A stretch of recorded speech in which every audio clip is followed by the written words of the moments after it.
എന്നേക്കാൾ കേമന്മാർ ഇഷ്ടം പോലെ ഇവിടെ ഇല്ലേ ജില്ലയിൽ. അവർ എൽക്കട്ടെ നടത്തട്ടെ നാരായണ. ഞാനെന്തിനീ കാലാകാലം ഈ കസരമ്പോൾ തന്നെ ഇരിക്കണോ? DCC പ്രസിഡന്റായിട്ട് കേരളത്തിലെ ഏറ്റവും സീനിയർ മോസ്റ്റ് DCC പ്രസിഡന്റ് ഞാനാ.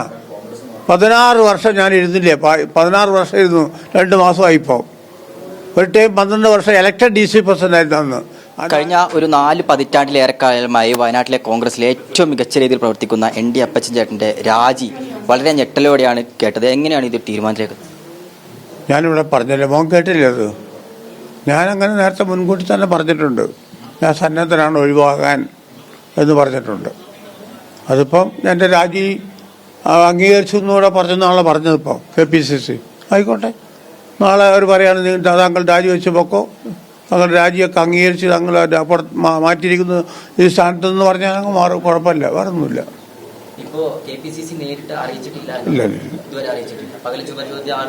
ഒരു വാക്ക് പോലും ആരും പറഞ്ഞിട്ടില്ല. കോൺഗ്രസിൽ ഒരുപാട് പ്രതിസന്ധികളൊക്കെ മറികടന്നിട്ടാണ് കോൺഗ്രസ് പാർട്ടിയെ വയനാട്ടിൽ ഇത്രയും വലിയൊരു ഉന്നതിയിൽ എത്തിച്ചപ്പോൾ എന്താണ് അത്? നിങ്ങൾക്ക് വിശ്വാസമുണ്ടല്ലോ, ആത്മവിശ്വാസം നേതൃത്വത്തിനൊക്കെ ഉണ്ടാകട്ടെ, അതിന് ദൈവം അവരെ പ്രേരിപ്പിക്കട്ടെ, അത്രയോട് പറയാൻ വേറൊന്നുമില്ല.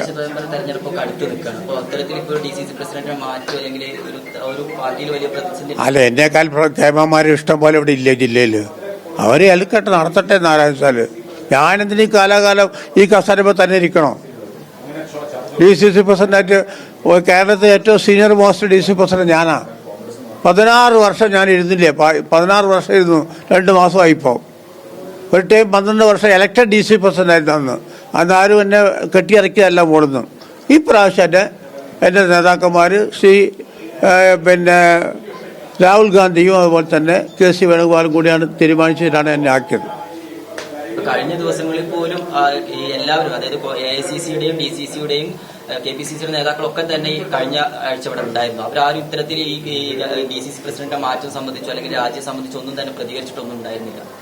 പെട്ടെന്നൊരു തീരുമാനത്തിൽ എന്തെങ്കിലും കാരണം ഉണ്ടാവുമോ? എനിക്കറിയില്ല. അപ്പോൾ ഞാനിപ്പോൾ ഇവിടെ ഞാൻ കണ്ടില്ല, പിള്ളേർ പറഞ്ഞല്ലേ അവിടെ ഇങ്ങനെ മനോരമ TV ഇങ്ങനെ വരുന്നു രാജിവെച്ചെന്നും പറഞ്ഞു വന്നതല്ലേ, അതേ കണ്ടിട്ടുള്ളൂ.